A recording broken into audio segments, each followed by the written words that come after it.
Je suis né à Matoto, moi, par exemple. Je suis né à Matoto, j'ai fait Gomboya beaucoup de temps et puis j'ai fait Anta aussi. Anta Fassa, précisément. Je suis Karamo, je suis auteur du livre Les mots pour les mots, coach et conférencier international sur le développement personnel et le marketing digital. J'ai découvert ça suite à la perte d'une personne très proche à moi et derrière ça, j'étais dans une situation très difficile, en dépression et quelques mois plus tard, j'ai découvert le développement personnel. Ça a été un peu mon remède à moi, ça m'a permis de reprendre ma vie en main et depuis ce jour-là, je me suis promis moi aussi, peut-être à mon tour, de devenir une source de lumière aussi pour d'autres personnes et c'est ça ma quête aujourd'hui tous les jours.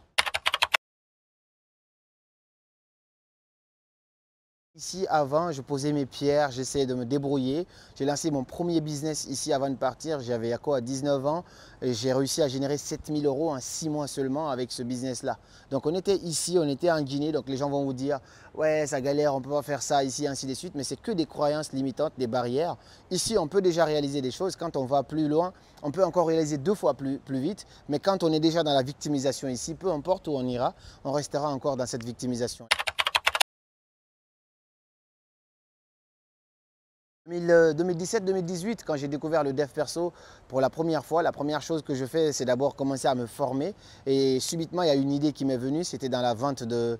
J'étais un vendeur ambulant, je vendais dans les universités à ce moment-là. J'avais une brochure qu'on appelait Devenir extraordinaire, que j'avais résumée. J'avais mis toutes mes connaissances sur le développement personnel là-dedans, que je vendais quand je n'avais pas cours à l'université. En 6 mois, je me suis fait plus de 7 000 €. Et c'est ça qui m'a permis de financer mes études après. J'ai fait pas mal de quartiers. Je suis né à Matoto, moi, par exemple. Je suis né à Matoto, j'ai fait Gomboya beaucoup de temps et puis j'ai fait Anta aussi. Anta Fassa, précis.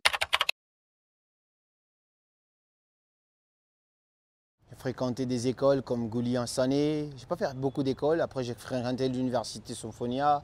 Voilà. J'étais déjà en Guinée. Quand j'allais vendre mes livres dans les universités, on me disait que je venais de la France alors que je n'avais jamais pris un avion de ma vie. Et tout ça, parce que je lisais beaucoup, parce que je me formais et j'ai continué à m'améliorer, à améliorer mon art oratoire et aujourd'hui c'est ma plus belle arme. Donc il n'y a pas forcément, il y a des gens ici qui sont très talentueux, qui ne sont jamais sortis, qui ont un incroyable art oratoire. Donc on ne peut pas blâmer un pays par rapport à cela. Je connais aussi des gens qui ont fait 40 ans en France, mais limite ils ne peuvent pas aligner une longue phrase en français. Donc ça dépend de ta volonté, de ton entourage, des gens qui sont autour de toi et un peu de tout ça, de ta motivation aussi à t'améliorer, à devenir une meilleure version de toi dans ce domaine-là.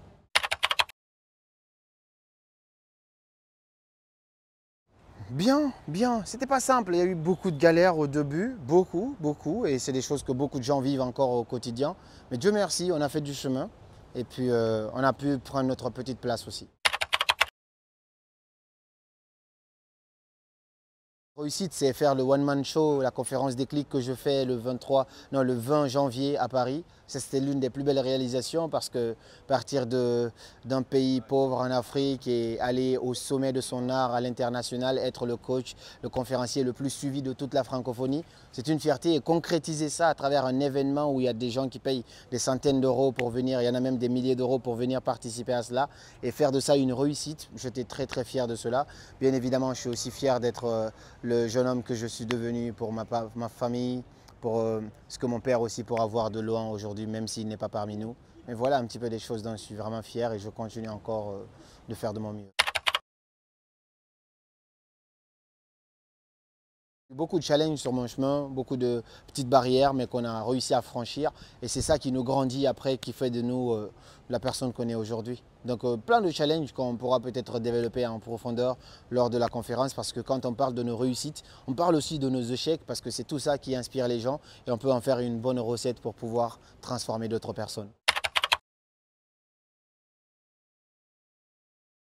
Mais j'aime bien garder une sorte de mystère autour de moi. Pourquoi? C'est pour protéger mes proches un peu d'une certaine manière. Je fais ça, mais les gens ne savent pas ce que je suis marié ou pas, c'est qui mes frères, c'est qui mes sœurs, c'est qui ma mère. C'est des personnes qui comptent beaucoup pour moi. Et pour les protéger, c'est une façon pour moi de ne pas en dire plus sur tout ça. Parce qu'on ne connaît pas les intentions de tout le monde. Ce que je fais de mal à personne. Mais on ne peut pas plaire à tout le monde dans tous les cas. Donc je me dis, mon travail, il reste professionnel. Et tout ce qui est vie privée, ça aussi, ça reste privé.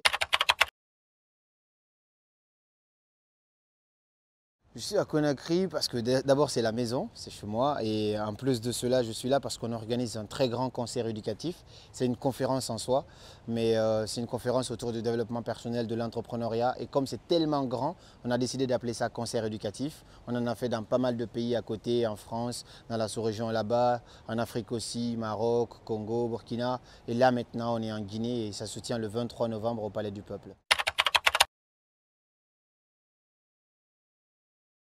Parce qu'on en a besoin, Conakry en a besoin, comme les autres pays en ont besoin. L'Afrique est le premier continent qui a le plus besoin de développement personnel parce que, comme je dis, pour développer le continent, on va beau construire des routes, des infrastructures, mais si le mindset qui doit consommer ça n'est pas au rendez-vous, forcément, on ne peut pas évoluer plus que cela. C'est pourquoi c'est hyper important de développer d'abord les humains et ensuite le pays se développera en même temps.